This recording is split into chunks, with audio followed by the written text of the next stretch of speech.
Happy Friday! Happy Friday, everyone!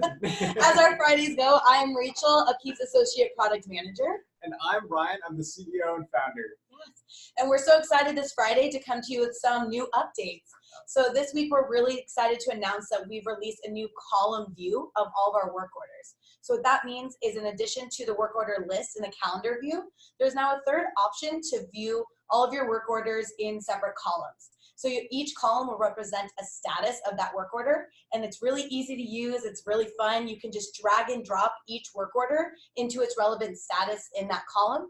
So the idea behind this new view is it gives teams a better way to view their backlog, see all of their tickets that are delegated to each of their team members and technicians, and it's a better way for them to be able to prioritize and move their tasks in a way that it's efficient and delegated appropriately. That's a really cool feature, it's Rachel. Really exciting. Definitely get in there and check it out because it's really cool. Yeah, it's so awesome. The second thing I want to talk to all of you guys about are these asset tags. They're really cool. Basically, we can print them out. You scan your barcode. You pull out your UpKeep app, and you basically stick it onto your assets, and you can pull up the entire asset details. Yes.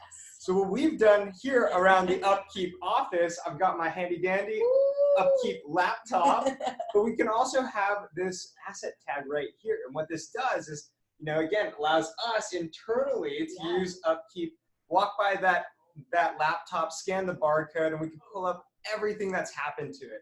So if you guys want some asset tags, feel free to ping us. Yes. We'll send you some for free. And check it out. Yeah, definitely take us up on that. Free stuff is great. All right, everybody, have a great weekend. We'll see you next week. Happy Friday.